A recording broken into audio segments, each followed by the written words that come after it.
Меѓутоа и во македонското општество и во македонската парламентарна демократија, значи имаме доста искуство со бойкотирање на избори и тоа во подолг временски период, значи откако е веќе воспоставена или после независноста на државата. Уште повеќе што имаме разни ситуации и образложенија, нели, кога бойкотирале опозицијата најчесто на избори, зашто тоа го правела и тоа е и запишано, значи може да се видат и изјавите и причините. Така што никои сега аналитичари, да не речам и авторитети во Македонија кои што кажуваат, па дури и еве да речеме опозицијата која што ќе учествува или на овие председателски избори со свој кандидат, бојкотот го стигматизира, значи не само бојкотот како начин да го изрази својот став, значи легитимен начин на однесување во однос на некои избори, туку ги стигматизира и луѓето, односно гласачите, суверените, кои што се одлучиле за таков чин, и тоа на еден површен, значи можам да кажам, еден многу подценувачки начин, со изјави кои што на вистина се пречекорување на се што значи почитување или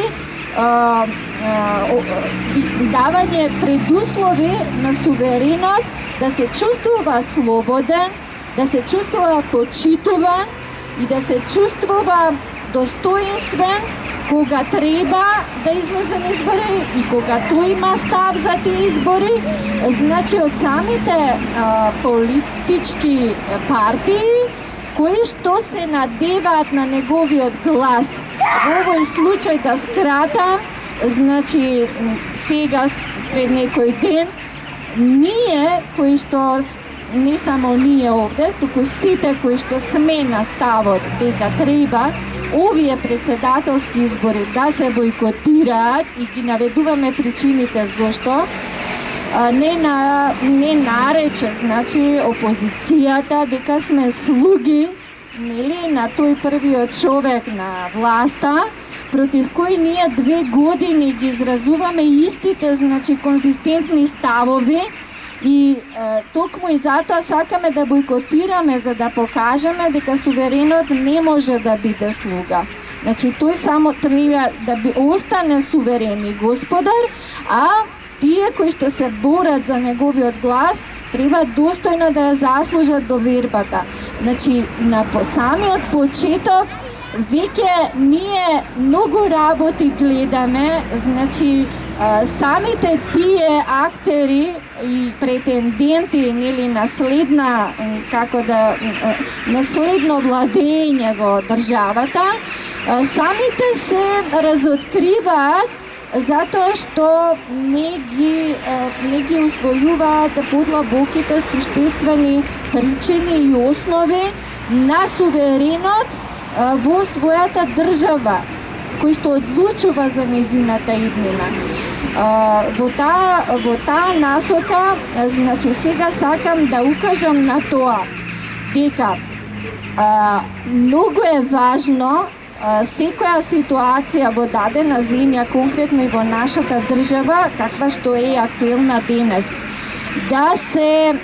е специфична и од тој аспект не може да се примени ниту една шема, ниту еден модел, ниту претходно искуство, дали овде, дали во друга земја,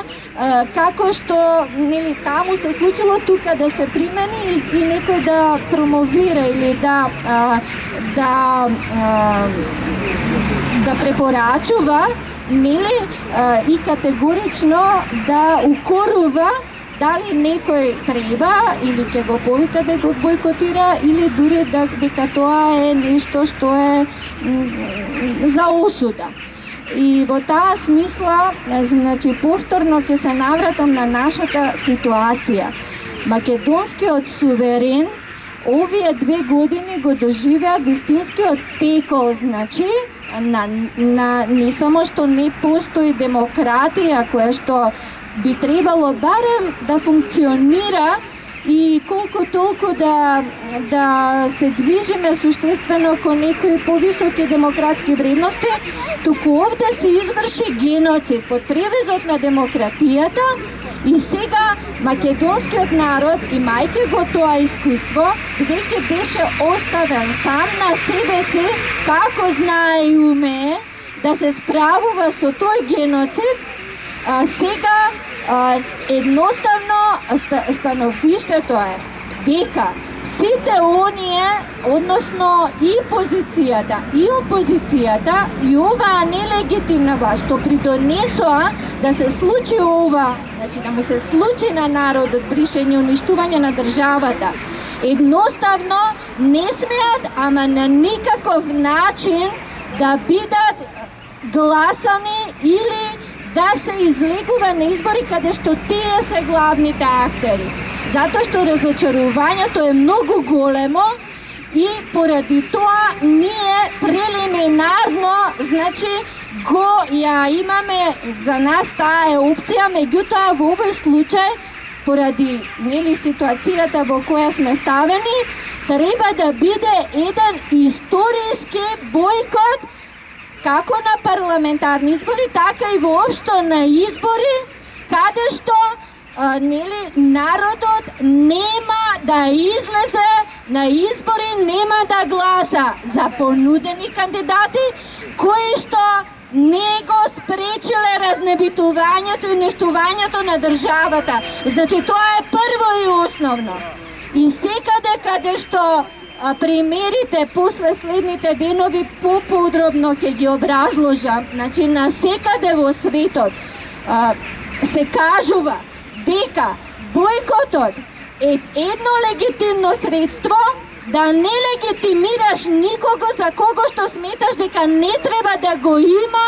твојот глас, значи да му дадеш легитимитет, да му дадеш за право да одлучува во твое име.